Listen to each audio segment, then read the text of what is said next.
montrer à un homme que tu lui plais discrètement sans lui faire peur. C'est ce qu'on va voir dans cette rapide vidéo.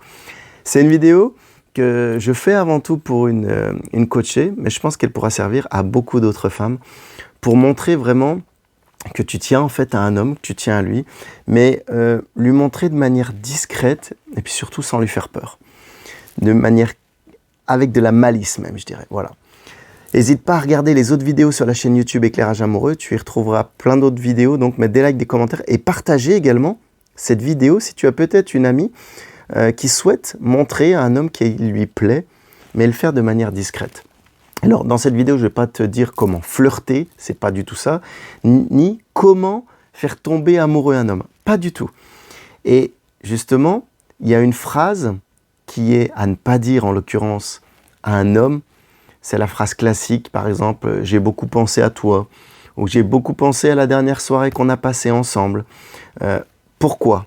C'est le grand classique, c'est gentil, c'est mignon, mais en fait, ça va lui montrer qu'il t'a déjà acquise et que tu es déjà en fait à moitié dans ses bras, j'ai envie de dire.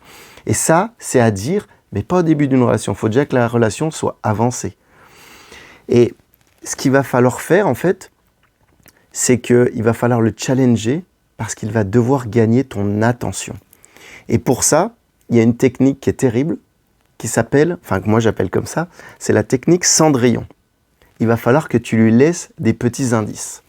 Alors j'en ai déjà parlé dans d'autres vidéos, il y a évidemment des indices, tu peux laisser un vêtement à un endroit ou chez lui, ou peut-être avec du parfum, mais on va même aller plus loin là, dans un indice à l'écrit, quoi dire ou quoi lui écrire par SMS. Et ce qu'il faut bien retenir, en fait, c'est que si tu veux qu'il te traite comme une reine, surtout au début d'une relation et que tu ne sois pas acquise, il va falloir en fait que tu te comportes comme une reine. Et c'est ce que je te disais, il va falloir que tu le challenges et on va faire ça en fait avec des petits sous-entendus. Et je vais te donner 2 exemples qui vont être rapides, mais qui vont être terribles et sûrement qui vont te faire sourire.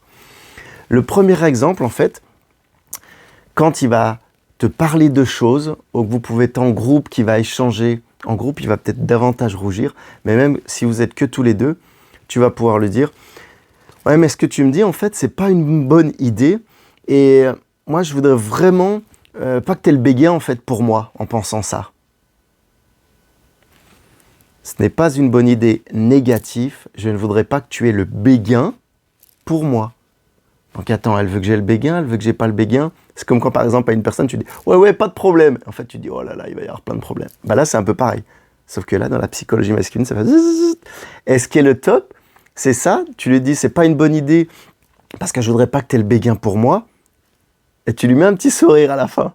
Ça va mettre encore plus le sous-entendu et là, bzzz, ça va tourner dans la tête parce que ça va amener autant un défi de savoir si toi tu as le béguin pour lui ou pas, enfin aussi lui là, tu vois, rien qu'en y réfléchissant.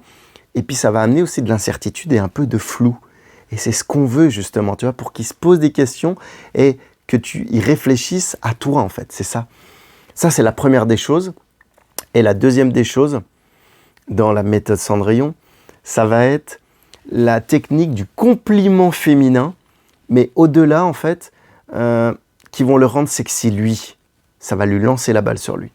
Imaginons par exemple qu'il fait du sport, je sais pas, de la course, du golf, de la boxe, ou je sais pas, un sport par exemple, ou un loisir, et qu'il a peut-être une veste en fait, une veste d'entraînement, une veste qu'il aime bien, et tu peux lui dire en fait, j'aime la veste que tu portes, c'est exactement, ou tu peux peut-être plus simplement, c'est le type de veste en fait qui peut rendre un mec sexy, surtout s'il fait de l'exercice. Tu peux lui dire, surtout s'il fait de l'exercice ou pas, je te la répète, j'aime la veste que tu portes, c'est le type de veste qui peut rendre un mec sexy, qui peut, là encore une fois, tu vois, tu mets l'incertitude du flou, qui peut rendre un mec sexy, surtout s'il fait de l'exercice comme toi, tu vois, en plein exercice, macho man, enfin dans l'action, et qui peut rendre un homme sexy. Et là, alors attends, elle me rend sexy, elle me rend pas sexy, et en fait, si je suis sexy, je lui plais pas, là encore, ça va tourner. Parce qu'encore une fois, c'est un sous-entendu plutôt sexy. Et là, ça va aller taper dans son ego masculin qui va dire « Ah mais attends, elle est intéressée par moi » ou « C'est vrai que peut-être qu'elle est mignonne aussi » ou ça, ou « Pourquoi elle m'a dit ça ?» Et là, en fait, il va vouloir revenir vers toi et ça lui montre qui te plaît en fait, discrètement et sans trop lui faire peur et sans trop lui dire que tu es acquis justement. J'espère que cette vidéo t'aura plu. N'hésite pas à la partager si tu as une amie dans ce cas-là. Et puis sinon, tu peux me contacter sur arnaud.rivière sur Facebook ou sinon arnaud-lovecoach sur Instagram. Je te dis à bientôt. Bonne soirée. Ciao, bye bye.